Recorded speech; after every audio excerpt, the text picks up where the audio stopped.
Hi, I'm Megan Kuhn with Powerhouse Real Estate. Today we are talking about the process of selling your home. This is the third and final video, so if you missed the first two, go back and watch them.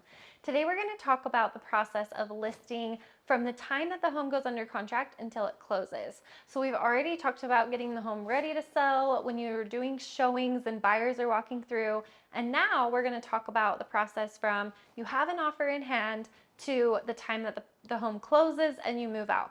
So once we have a buyer that writes an offer on the property, or sometimes multiple buyers writing offers on the property, then your real estate agent or me is going to sit down and walk you through the process of what those offers entail. We're going to run the numbers for you so you really understand what you're getting out of it. The offers have a lot to them. And so as a real estate agent, my job is to simplify it and give you the most important information in the offer to make sure you understand the dates, the timeline, and what the potential benefits and the things that aren't going to be the benefits of each offer is going to be. So as we look through all of these offers, we're going to be looking for the things that you need in the offer as far as timelines and dates. We're also going to be looking at your net price. So at the end of the day, how much money are you walking away with once this transaction is said and done? As well as things like what are they going to ask you to repair or complete on the home before the process is done, what the appraisal is going to look like, what their financing looks like to see how solid of a buyer they are. And so those are different things that we're looking at through the offer, and we're presenting those to you in a way that you understand.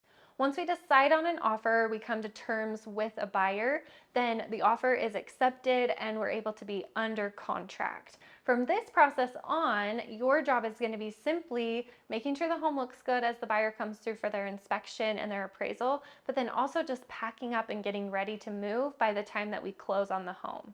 So the inspection process is going to be an inspector coming through the home. It usually takes about 3 hours, and they're going to walk through and look through everything. You need to make sure that your attic access is available. You also want to make sure that your furnace room is available, and so that they can really look at all of those things and understand what they're buying. Now, in every inspection, they're going to find things, and so I know as a seller, it's a little bit nerve-wracking for an inspector to go in because you feel like it's very vulnerable, but also it's part of the process. Put yourself in the buyer's shoes. They want to know exactly what they're buying.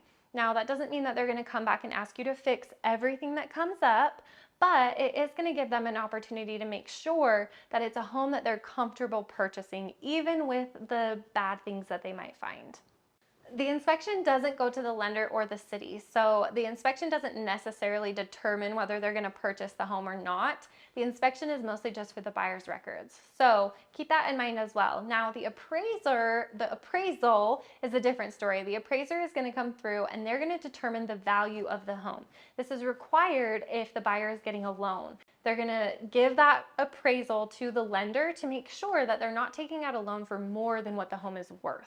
And so as they go through, we want to make sure the home looks its very best for the appraisal, because they're going to determine the value of the property and give that information to the lender. Now, if they're getting a VA or an FHA loan, these are appraisals that could require repairs because they don't want the home to be purchased with potential damages or things that could make the home less valuable in the future, like mold or things like that. So the biggest things that we see are like exterior painting. If there's chipped wood or door frames that don't have paint on them anymore, they are going to require those to be painted before closing so that it's sealed and you don't get potential bugs or rot. And so things like that could come back. If they come back in the appraisal, then those are things that have to be done before closing, or else your buyer can't get a loan on the property. And so they essentially have to walk away if you choose not to do those things. Once the inspection and appraisals are done, then it's just a matter of getting the home closed. They may ask to come back to bring their family members through or take a final walkthrough at the very end, but otherwise there's going to be minimal showings. So you really do have the freedom to start packing up and getting things ready to go without keeping your home perfectly show ready. And so that's a big benefit once it's under contract, is you kind of get a break from having to keep it looking great. Once we get to the very end of the process, then the closing happens. So the title company is going to set this up. Your paperwork as a seller is a breeze. There's like 10 forms you have to sign to get it closed. And then the buyer side, they're going to sign with their title company. The title companies are then going to talk to each other and get the paperwork all finalized and the money transferred, and then the deal is done. So once you sit down with the title agent, it's about 24 hours, depending on the buyer situation, to when the deal is finally closed. And depending on what negotiations you've done for possession, usually possession takes place once everything's funded and recorded. So as soon as we get that final go ahead that everything's done, the money's in your account, then you should be moved out and the home should be cleaned.